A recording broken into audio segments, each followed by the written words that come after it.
उल्हासनगर से एक सनसनीखेज वारदात सामने आई है, जहां बहन की इंटरकास्ट मैरिज से नाराज भाई ने अपने ही जीजा पर दिन दहाड़े जानलेवा हमला कर दिया।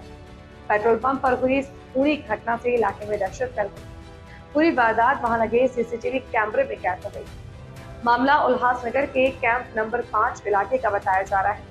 यहाँ पेट्रोल पंप पर काम करने वाला नागेश चौहान अपनी ड्यूटी खत्म कर घर जाने की तैयारी कर रहा था। तभी बाइक पर सवार होकर पहुंचे शकील खान और उसका साथी अरबाज खान अचानक उसके पास पहुंचे और हमला कर दिया। आरोप है कि शकील खान ने कमर से धारदार चाकू निकालकर नागेश के पेट पर ताबड़तोड़ वार किए। हमले में नागेश गंभीर रूप से घायल होकर मौके पर ही खून से लथपथ गिर पड़े। दिन दहाड़े हुई इस वारदात से पेट्रोल पंप पर अफरा तफरी मच गई। घटना के बाद दोनों आरोपी मौके से फरार हो गए।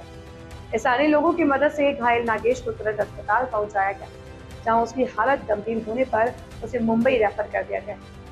घटना की सूचना मिलते ही पुलिस ने त्वरित कार्रवाई करते हुए मुख्य आरोपी शकील खान और उसके साथी अरबाज खान को गिरफ्तार किया। पुलिस पूछताछ में आरोपियों ने अपना जुर्म कबूल कर लिया है। जांच में सामने आया है कि आरोपी अपनी बहन की दूसरी जाति में शादी से नाराज था और इसी रंजिश से उसने अपने जीजा पर हमले की साजिश रची। फिलहाल पुलिस मामले की गहन जांच में जुटी हुई है।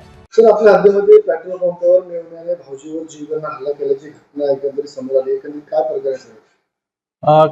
काल इथल्या पेट्रोल पंपावर काम करणारा जो नागेश चव्हाण नावाचा फिर्यादी आहे, त्यांनी त्यातल्या आरोपी जे आहेत त्यांच्या बहिणीशी प्रेमविवाह केलेला आहे आणि त्यांचं पहिलं लग्न झालेलं असताना त्यांनी त्यांच्या आरोपी यांच्या बहिणीशी लग्न केले या गोष्टीचं मनात राग धरून त्यांनी चाकूनी त्यांच्यावर वार केलेले आहेत.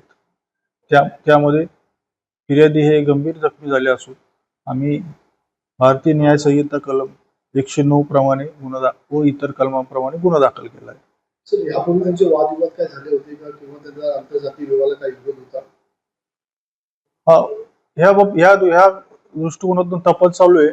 प्राथमिक माहिती मिळते की फिर्यादी यांचं पहिलं लग्न झालेलं असताना त्यांनी घटस्फोट घेऊन त्यांनी आरोपीच्या बहिणीशी दुसऱ्याला प्रेमविवाह केलेला आहे. या गोष्टीच्या रागातून ही घटना घडलेली आहे. सर, यामध्ये आरोपी किती आहेत, त्यांची नावं काय?